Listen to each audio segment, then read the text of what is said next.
자, 오늘 갈라디아서 3장 15절에서부터 29절까지 있는 이 말씀을 통하여서 은혜를 나누도록 하겠습니다. 말씀의 제목은 하나님의 언약과 율법, 이렇게 잡았어요. 제목 한번 따라서 해보세요. 하나님의 언약과 율법.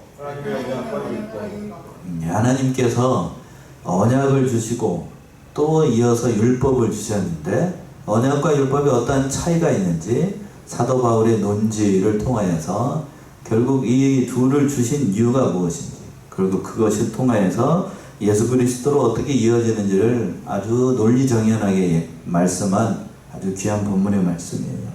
그래서 이제 29절까지 있는 본문의 말씀은 첫 번째 대제가 15절에서부터 18절까지 하나님의 언약, 하나님께서 주신 언약이라는 것이 있어요. 그 언약이라는 것이 무엇인지를 첫 번째 얘기를 하고 있는 거고, 또 두 번째는 19절에서부터 22절까지 언약을 주셨으면 그걸로 끝낼 일이지, 하나님께서 또 다시 주신 뭐가 있다는 거냐면 율법이 있었다. 19절에서부터 22절. 그럼 이제 마지막으로 세 번째 이제 23절과 29절에서는 바로 이제 그 율법과 언약의 차이점을 몽학 선생과 그리스도를 대조하면서 설명을 하는 아주 귀한 본문의 말씀입니다. 첫 번째, 하나님의 언약을 주셨다. 15절 보시면, 형제들아, 사람의 예대로 말하노니 사람의 언약이라도 정한 후에는 아무나 빼하거나 더하거나 하지 못하느니라. 하나님의 언약, 이걸 설명을 하면서 15절에서 그랬어요. 형제들아, 사람의 예대로 말하노니 사람의 언약이라도 정한 후에는 아무나 빼하거나 더하거나 하지 못하느니라. 이 설명을 하는 거예요. 하나님께서 언약을 주셨다라고 하면서 사람의 예대로 말한다. 우리가 사람끼리도 어떤 약속을 했다라고 하면 함부로 변기할 수 있습니까? 없습니까? 없지요. 특별히 엊그저께 저희 아버님 농사 짓는 토지를 조금 팔았는데요.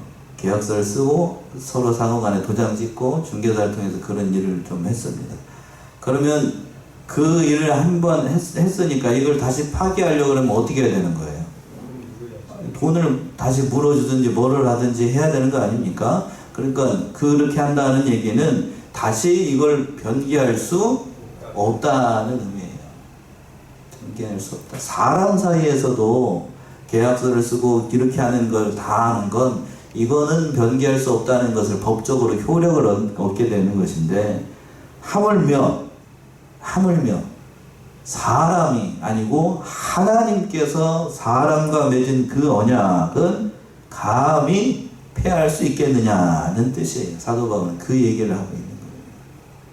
사람은 각국마다가, 그런데 그 언약을 약속을 하고서도 연약한 사람이기 때문에 약속을 파기하기도 하고, 자기에게 손해가 날 것 같으면 뭐 하기도 하고, 못 들은 척 하기도 하고, 뭐 그 약속을 지키지 않는 경우도 많이 있습니다만, 하나님은 영원부터 그런 분이 아니시기 때문에 약속한 건 반드시 지키신다는 얘기예요. 그래서 하반절에도 그랬잖아요. 사람의 언약이라도 정한 후에는 아무나 폐하거나 더하거나 하지 못합니다.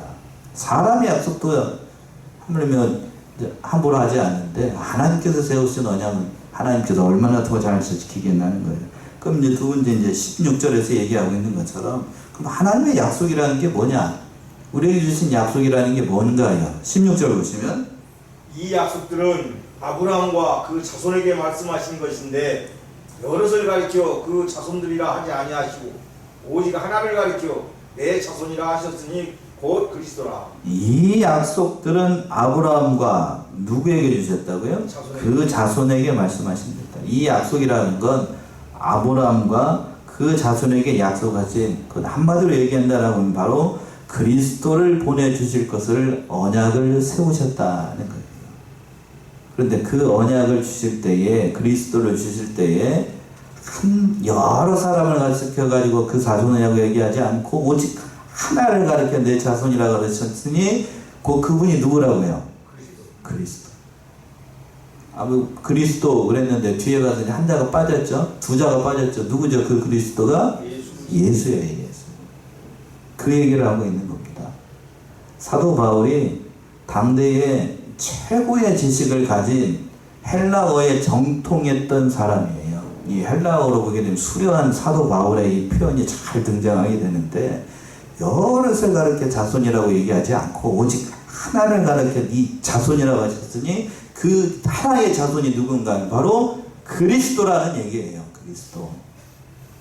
자, 사도 바울이 이 얘기를 할 때에 창세기에 있는 창세기 22장 18절에서 했던 아브라함에게 하셨던 그 말씀이 예를 들어서 인용을 하면서 얘기를 하는 거예요. 그 씨가 누구인가 하면 바로 그리스도라는 얘기입니다. 창세기 22장 한번 가보세요.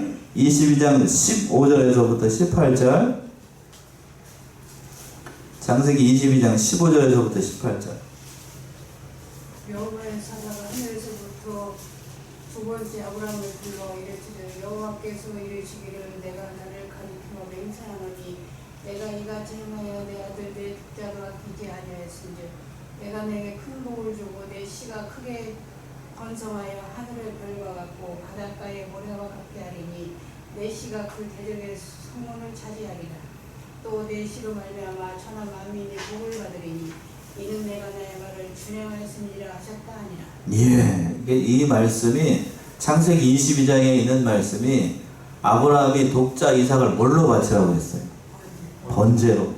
그리고 난 다음에 하나님께서 15절 이하에서 보시면 하나님이 여호와의 사자가 나타나가지고 정말로 네가 독자 이삭까지도 바치는구나 그러면서 네 씨로 말미암아 18절에서 시간관계상 18절에서 내 씨로 말미암아 천하 만민이 복을 얻으리니 이는 네가 나의 말을 다 준행하기 때문에. 여기서 씨가 누구냐면 네 씨로 말미암아 자 이삭의 후손으로 오신 아브라함의 후손으로 오신 누구를 가리키는 거예요?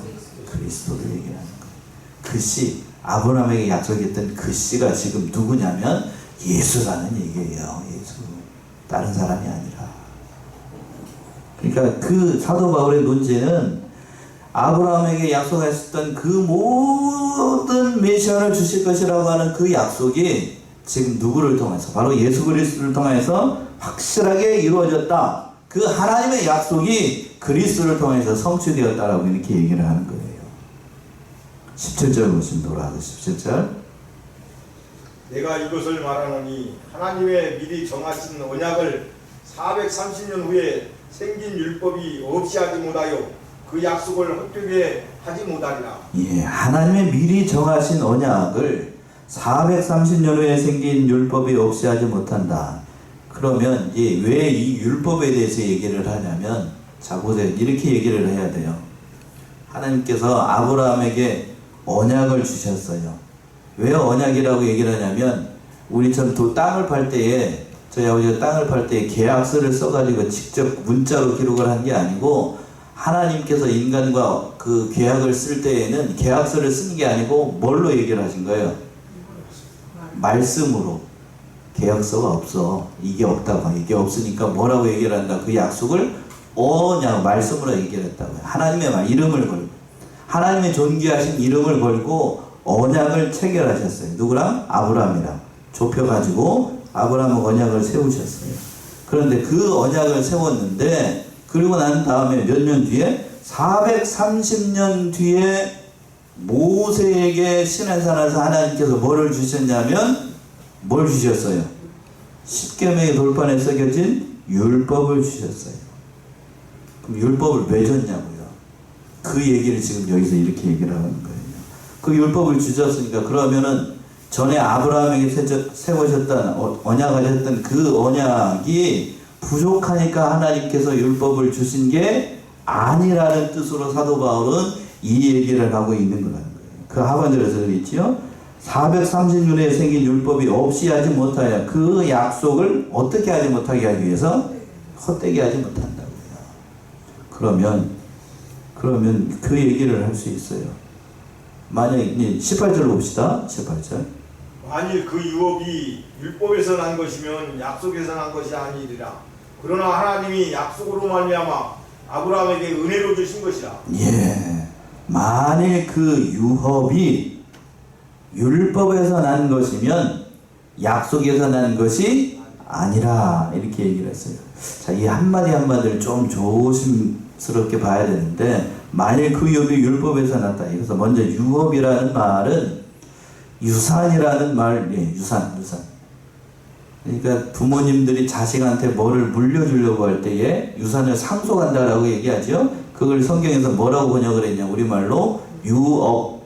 쉽게 얘기해서 유산이에요. 유산. 우리에게 유산을 주셨어요. 그러면 하나님께서 궁극적으로 아브라함에게 어떤 유산을 주시겠다라고 이렇게 계약서를 쓰셨다고요. 이해되십니까? 그 계약서가 입으로 했기 때문에 뭐라고 얘기를 한다고요? 언약을 세우셨어요. 언약. 그러면 하나님께서 아브라함에게 세우신 유업, 언약은 뭔가 하면 그 유업이 궁극적으로 예수 그리스도를 믿어서 그 예수 그리스도를 믿는 하나님의 백성들이 어느 나라에 가게 될 것? 천국에 가는 것. 즉 하나님의 나라에 가게 될 것. 그러니까 예수 그리스도를 믿는 모든 사람들은 믿음으로 말미암아 그 유업을 받는데 그 유업이 뭔가 하면 투자로 천국을 얘기를 하는 거예요. 그 천국. 근데 그 천국에 가는 것이 약속이 율법에서 난 게 아니고 뭐에서 난 것이라는 거예요? 약속에서 난 것이 아닌 율법에서 났다라고 하면 은혜가 아니라는 얘기예요. 말이 좀 어렵습니까?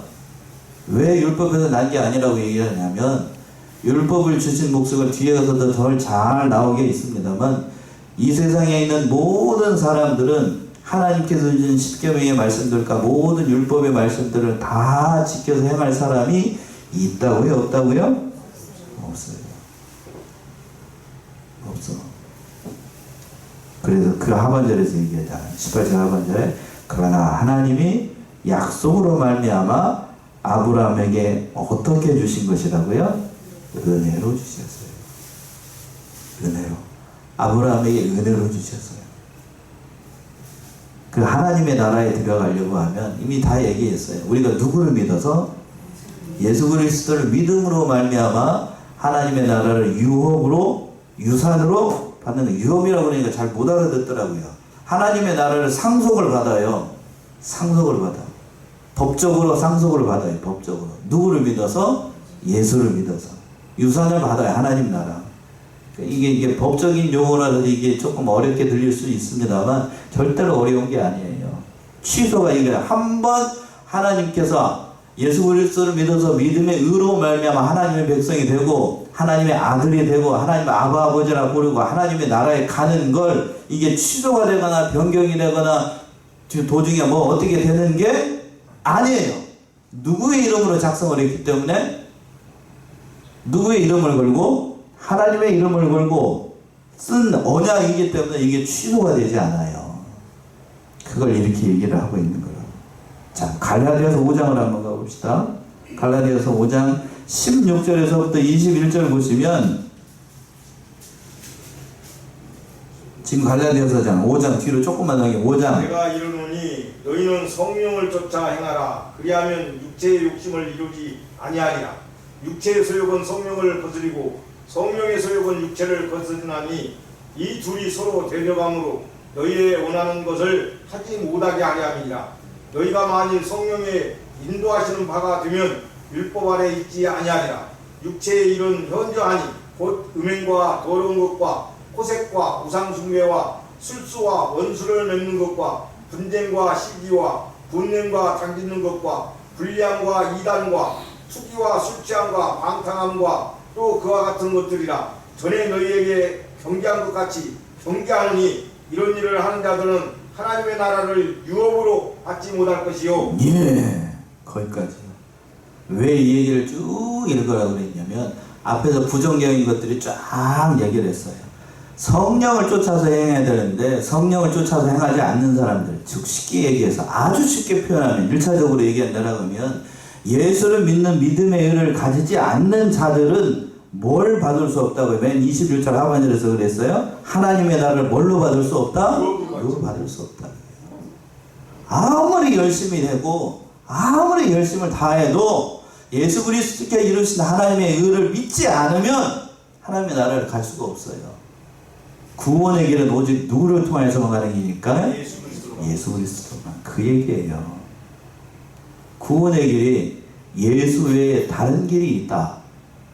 그럼 이 자리에 여기 사람 여러분 왜 앉아 있는 거예요? 앉아 있을 이유가 없는 거예요. 제가 목사를 할 이유도 없는 거고, 그 얘기를 이렇게 표현을 하고 있는 거예요. 은혜로 주셨어요. 은혜로 주셨다고 하니까 값 없이 은혜로 주셨다라고 이제 신학적으로는 표현을 하게 되는데, 값 없이 은혜로 주셨으니까 값 없으니까 값을 아주 싸구려 은혜라는 얘기인가요? 아니면 값을 측량할 수 없다는 건가요? 이제 너무 당연하죠. 이제 교육의 효과가 나타나고 있어요. 근데 혹자들 가운데 이렇게 표현하는 사람들이 있어요. 값싼 하나님의 은혜를 간구하지 말라. 그 맞는 표현일까요? 잘못된 거죠. 자유주의 신학자들이 하나님 앞에 기도하는 것, 또 하나님 앞에 간구하는 일들을 그렇게 조롱조 비슷하게 얘기하면서 값싼 하나님의 은혜를 구하지 말라 얘기해요. 그 잘못된 겁니다. 값이 없다라고 하는 건 인간 편에서 그 값을 어떻게 할 수 없다는 거예요. 측량할 수 없다는 거고, 감히 인간 편에서 그걸 어떻게 할 방법이 없다는 거예요. 예수 그리스도께 십자가 대속의 의를 이루시고 우리를 위해서 피를 흘려주신 건 뭘로 설명을 할 거냐고요. 뭘로. 자, 아브라함의 예를 들어서 사도 바울이 얘기를 하고 있는데, 아브라함에게 있어서 독자 이삭은 자신의 생명이에요. 자신의 생명. 저도 아들이 하나라서 잘 알아요. 그 아들을 뭘로 바치라고 그래요? 하나님이? 그때 아브라함이 갈등을 했을까요? 안 했을까요? 사람이면 갈등을 합니다. 저도 하라고 그러면 저는 못한다고 그래서 이미 얘기했습니다. 목사님 믿음이 없나요? 그런 얘기 할 필요 없고, 저는 못해요. 그러니까 저한테는 안 시키겠죠?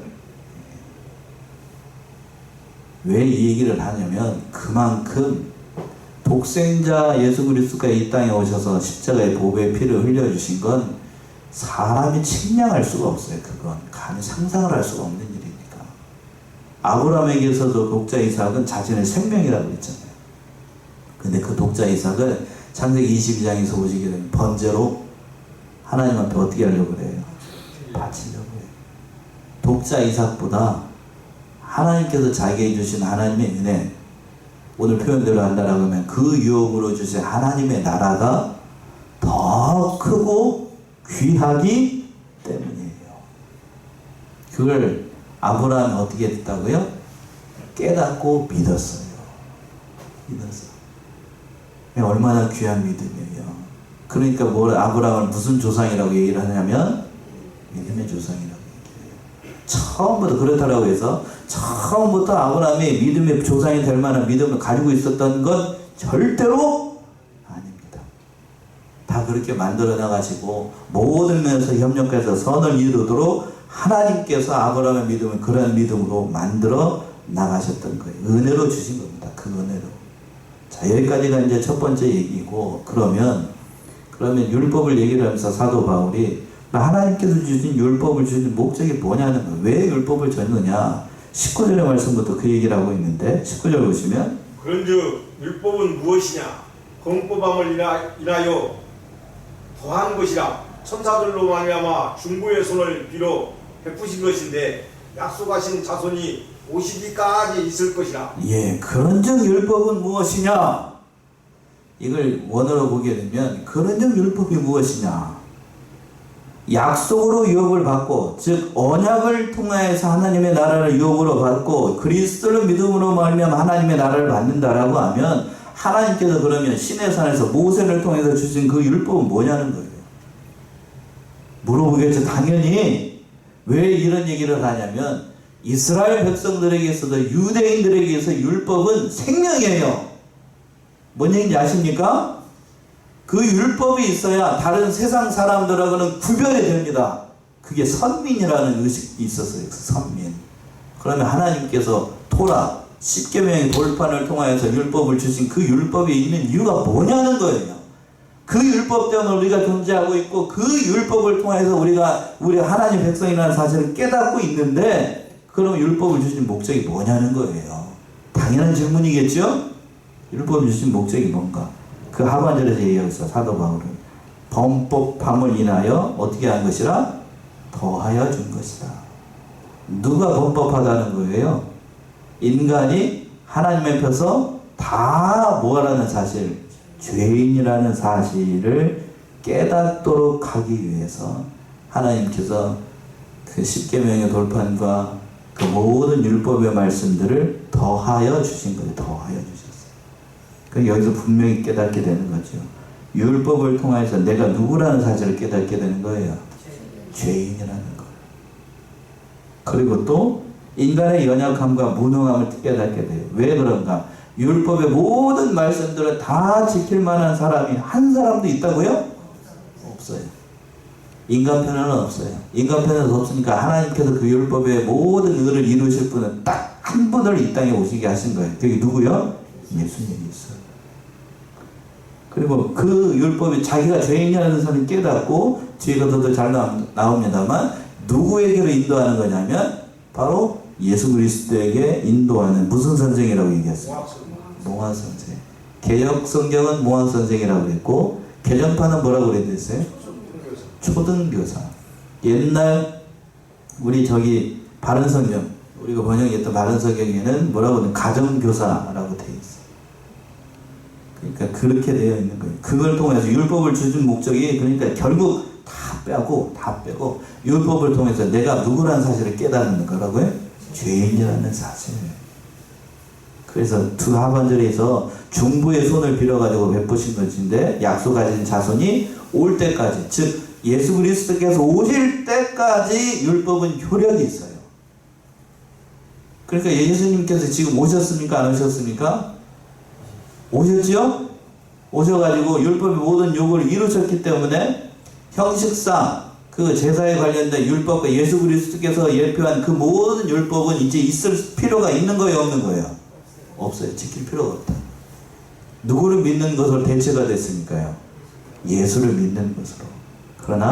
그러나 예수를 믿는 것으로 대체가 됐다라고 해서 율법의 모든 요구를 이루신 예수 그리스도 대체가 됐기 때문에 율법의 그 정신은 그대로 남아있는 거예요. 율법을 지키는 것처럼 누구를 믿어야 되는 거냐면 이제 예수를 믿는 것으로 바뀐 것 뿐이에요.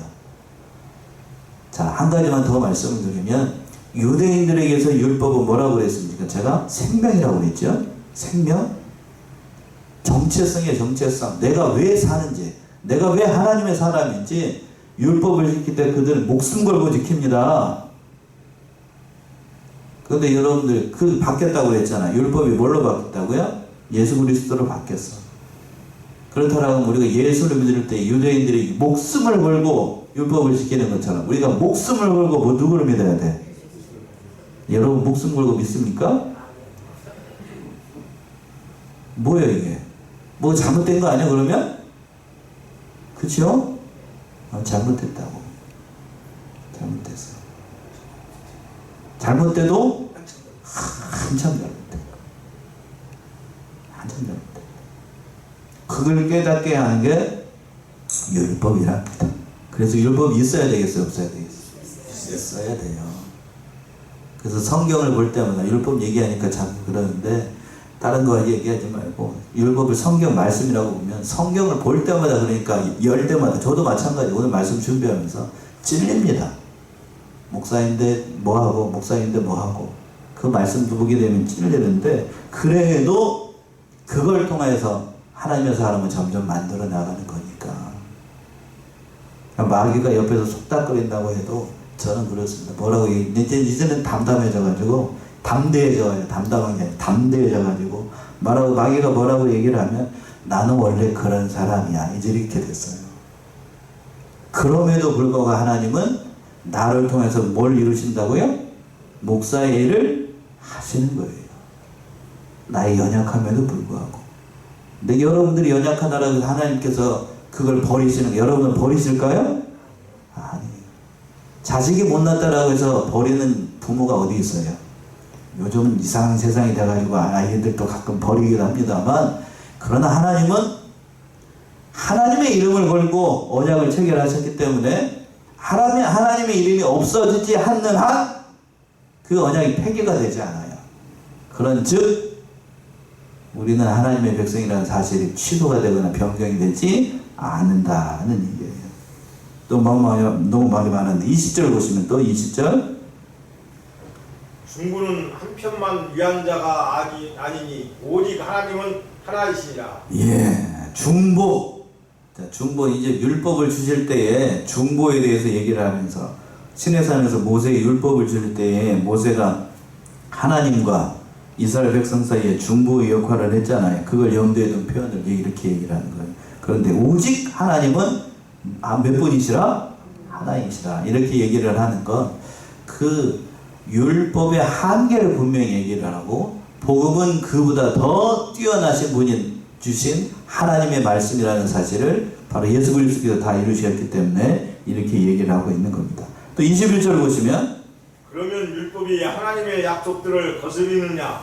결코 그럴 수 없느니라. 만일 능히 살게 하는 율법을 주셨다면 의가 반드시 율법으로 말미암았으리라. 예. 그러면 이렇게 예상되는 질문을 하는 거예요. 19절에서는 그럼 율법이 뭘 하고 있느냐? 21절에서는 그러면 율법이 하나님의 약속들을 거스르느냐? 그러니까 사도 바울이 뭐라고 대답합니까? 그 뒤에 하반절에 결코 그럴 수 없느니라. 어디서 많이 본 표현인데 그 로마서에서 이런 표현이 이제 자주 나왔어요. 율법이 하나님의 약속을 서로 대립하는 게 아니고 율법의 행위로 의롭게 될 수 없고 율법보다는 구원을 얻지 못하고 율법은 죄를 깨닫게 하여서 누구에게로 인도하기 때문에 그리스도에게 인도하기 때문에 율법도 완전한 거예요. 맞습니까? 누구에게 인도를 하는 거니까? 그리스도에게 인도하니까. 그러니까 율법 사도 바울의 그 말씀 따라 로마서 말씀 따라서 율법도 은혜로 주신 거예요. 내가 누구인지를 깨닫게 되는 거예요. 죄인이라는 것을 깨닫고 그리스도에게 인도하는 목적을 가지고 있으니까 율법도 선한 거라고 약한 게 아니고 다만 그 율법의 요구를 우리가 다 순종하지 못하는 것뿐이에요. 그 율법의 모든 이런 말씀들은 다 이루신 분 앞에서도 얘기했어요. 그분이 누구요?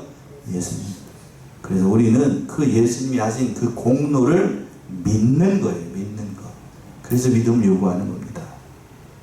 그래서 그 하반절에서 그랬죠. 만일 능히 살게 하는 율법을 주셨다면 의가 반드시 율법으로 말미암았으리라. 만약 이 말은 그 어려운 말이 아니고 만약 율법을 지켜서 살리는 사람이 다 있다라고 하면 무슨 얘기인지 아시겠죠? 율법을 지키는 사람이 있다라고 하면 하나님께서 이루신 의는 율법으로 나타나는 것이 될 것이다. 그런데 그런 일이 있다고요? 없다고요? 그런 일이 없다는 거예요. 그런 일이 있을 수가 없다. 22절 보시면 22절 그 말씀 22절 그러나 성경이 모든 것을 죄 아래 가두었으니 이는 예수 그리스도를 믿음으로 말미암은 약속을 믿는 자들에게 주려 함이니라. 예. 앞에서 이 연결선상에 있는 그러나 성경이 모든 것을 어디 아래 가뒀어요? 죄 아래 가뒀어요. 그래서 왜 그렇게 하셨는가? 이는 예수 그리스도를 믿음으로 말미암은 약속을 믿는 자들에게 그 유업으로 주기 위해서 하나님께서 율법이 아니라 그 율법을 모든 의를 이루신 누구를 믿는 믿음으로 예수 그리스도를 믿는 믿음으로 주시기 위해서 이렇게 하신 거예요. 자, 마지막으로 세 번째 23절과 29절에서 몽학 선생과 이제 그리스도를 비교하면서 얘기를 하는 거예요. 23절 보시면 믿음이 오기 전에 우리가 율법 아래 매인받고 계시들 믿음의 때까지 갇혔었느니라. 예, 믿음이 오기 전에 믿음이 오기 전에 여기 이제 두 가지로 해석을 할 수 있는데 바로 이 믿음은 그리스도를 상징하라니까 그리스도가 오기 전에 또는 우리가 예수를 믿기 전에 우리는 어디 아래 있었다고요? 율법 아래 매여 있었어요. 그렇죠? 우리는 본질상 진노하지 않았다고. 하나님께서 예수 그리스도 이 땅에 보내셔서 우리에게 주시지 않았다라고 하면 여전히 우리는 율법 아래 죄 가운데 매여 있을 수밖에 없었습니다. 그런데 계시될 믿음의 때까지 갇혀 있었어요. 예수 그리스도를 믿을 때까지, 예수 그리스도께서 오실 때까지 갇혀 있었어요. 그러나 지금은 예수를 믿었기 때문에 그 갇혀 있던 것이 다 벗어져서 하나님의 백성이 됩니다. 그 24절의 말씀인데 24절. 이같이 율법이 우리를 그리스도에게로 인도하는 몽학 선생이며 우리로 하여금 믿음으로 말미암아 의롭다함을 얻게 하려 함이니라. 제가 봤을 때 오늘 말씀에서 가장 중요한 이 말씀인 것 같아요. 24절 시작 같이 합독합시다. 24절 시작. 이같이 율법이 우리를 그리스도에게로 인도하는 몽학선생이 되어 우리로 하여금 믿음으로 말미암아 의롭다함을 얻게 하려 함이라. 여기에 다 포함되어 있는 거예요. 하나님께서 모세를 중보자로 세워가지고 시내산에서 율법을 주신 목적이 뭔가 하면 이같이 율법이 우리를 누구에게 인도해요? 그리스도에게 인도하는 무슨 선생? 몽학선생이 됩니다. 여기까지 끊어서 봅시다. 몽학선생. 고린도전서 4장 15절에 이걸 스승으로 번역을 하기도 했는데, 그냥 가정교사 또는 초등교사, 또 개혁성경 번역으로 몽학선생, 이제 우리말 번역은 그렇게 번역을 했습니다만, 우리 문화에는 이런 게 없기 때문에 이게 뭔 말인지를 잘 몰라요. 헬라 그리고 그리스 로마 시대에 있는 서양 문화권에서 보시게 되면, 혹시 여러분들 영화 보셨으면 큰 귀족 가문에 보게 되면 그 모든 종들 가운데에 대표하는 사람 시종이라고 해요. 시종장 아십니까? 그 시종장이 딱 나가지고 검은색 옷 입고 예쁘게 입고 와가지고 주인 오시게 되면 가끔씩 이렇게 절하는 그 남자, 나이 많으신 분, 누구를 제가 지금 얘기하는지 아시겠죠? 그 시종장이 와가지고 그렇게 얘기를 하는 거예요. 근데 나이 어린, 우진이 같이 나이 어린 애들을 그 주인이 그 시종장한테 맡기는 거예요. 그러면서 누구에게 있는 권한을 다 주는 거냐면 자기가 가지고 있는 권한을 임시로 그 시종장에게 다 줘요. 만약에 아버지가 죽으면, 이 주인 아버지가 죽으면 그 권한을 누가 잠시 가지고 있냐면 오늘 말씀에 따라서 몽학선생 시종장이 가지고 있습니다. 가지고 있다가 그 아이가 어느 때까지 가지고 있을까요? 성인이 될 때까지. 법적으로 성인이 될 때까지 그 주인의 아들 상속자를 잘 믿음으로 양육하는 거예요. 그 몽학선생을 이렇게 예를 들어서 설명하는 거예요. 이해되십니까? 이게 뭔 말인지? 그러니까 하나님께서 몽학선생 율법을 주신 이유가 뭐냐 하면 우리를 하나님의 사람으로 더 완벽하게 만들기 위해서 율법을 주신 거예요. 마치 누구에게 맡겨냈던 것처럼. 그 주인이 자기 아들을 가정교사에게, 몽학선생에게 맡겼던 것처럼 우리에게 그렇게 맡겼다 하는 거예요. 그래서 그 하반절에 그렇게 주신 이유가 뭔가 하면 우리로 하여금 믿음으로 말미암아 뭐를 얻도록 하기 위해서? 의롭다함을 얻도록 하기 위해서. 그러니까 율법이 있어야 되겠어요? 없어야 되겠어요? 있어야 되죠. 있어야 내가 죄인이라는 것을 깨닫고 예수 그리스도에게 인도하고 하나님의 은혜를 더 깊이 경험을 하게 되니까 율법이 있어야 됩니다. 그래서 믿음이 온 이후에 25절 보시면 믿음이 온 후로는 우리가 몽학선생 아래 있지 아니하보다. 예, 믿음이 온 후로는 바로 예수님이 온 이후로는 이제 더 이상 우리는 율법이라는 몽학선생 아래 더 이상 있지 않죠?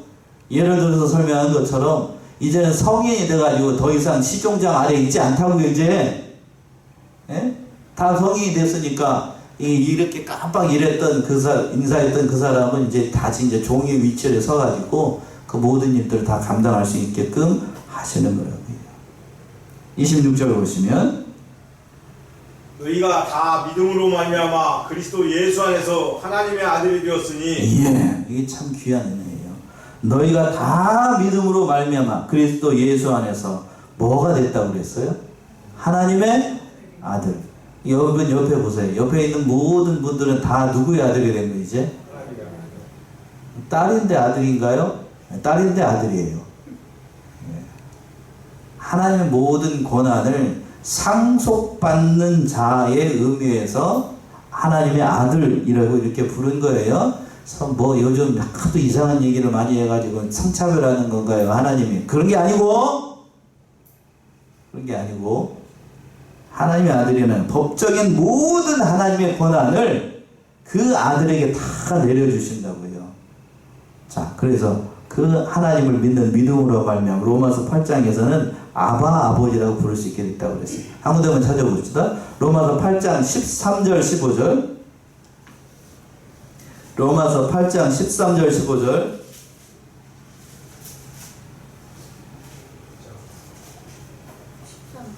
8장 13절 15절.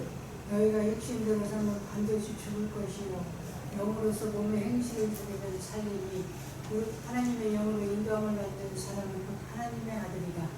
너희는 다시 무서워하는 종의 영을 받지 아니하고 양자의 영을 받았으므로 우리가 아빠 아버지라 부르지니. 15절에서 그랬지요.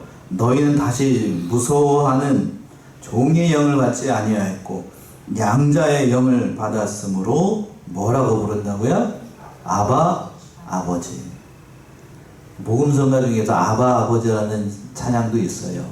하나님을 이제 아바 아버지라고 부른다고요.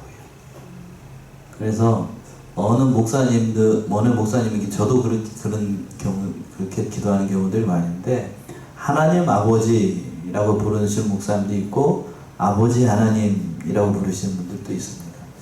여러분은 어떻게 부르십니까? 저는 아버지 하나님 이렇게 불러요. 왜?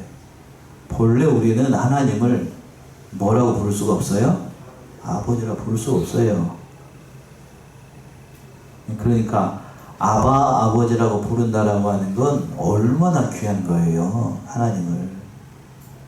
내 새끼가 아닌 사람이 나를 아빠라고 부르면 제가 어떻게 보죠? 너 누구냐? 이렇게 하겠죠? 우진이가 아는 사람이 길 가고 있는데 아빠를 부르면 제가 그냥 뭐 듣겠습니까? 하나밖에 없어가지고 우진이 목소리는 다 알잖아요. 불러봐야 하나님이 응답을 하실까요? 안 하실까요? 안 하십니다. 하나님 백성이 아닌 사람의 아버지라고 여러분들이 하도 그냥 주여 찾아서 아버지라고 그랬으니까 내가 하나님을 아버지라고 부른다는 게 얼마나 귀한 은혜인지 잃어버리고 살아. 잃어버리고 산다. 그래서 27절에 이렇게 표현을 했어요. 27절 누구든지 그리스도와 합하여 세례를 받은 자는 그리스도로 옷 입었느니라. 예. 자 28절까지 너희는 유대인이나 헬라인이나 종이나 차주자나 남자나 여자 없이 다 그리스도 예수 안에서 하나이니라. 그리스도 예수 안에서 다 몇이 된다고 그랬어요? 하나다. 예수 그리스도를 믿어서 세례를 받은 자들, 여기서는 그렇게 표현을 하고 있고, 그리스도를 옷 입은 사람들, 여기 옷 입은 의의 백성이 된 사람들은 그 사람이 유대인이 됐든 헬라인이 됐든 남자가 됐든 여자가 됐든 꼬부랑 할머니가 됐든 파파 할아버지가 됐든 예수를 믿는 사람은 다 예수님 안에서 하나님의 백성이라고 해요. 모든 사람들이 다 아바 아버지라고 하나님 부를 수 있다는 거예요. 그래서 그런 사람들에게 마지막 29절 너희가 그리스도께 속한 자면 곧 아브라함의 자손이요 약속대로 유업을 이을 자니라. 너희가 그리스도께 속한 자면 곧 아브라함의 자손이요 약속대로 뭘 받는 자? 유산을 이어받을 자. 여기서 유산은 누구를 믿어서 예수를 믿어서 궁극적으로 우리가 어디 가는 유업? 천국에 가는 유업. 그 얘기를 지금 이렇게 표현을 합니다. 얼마나 사도 바울이 이 얘기를 잘하고 있어요.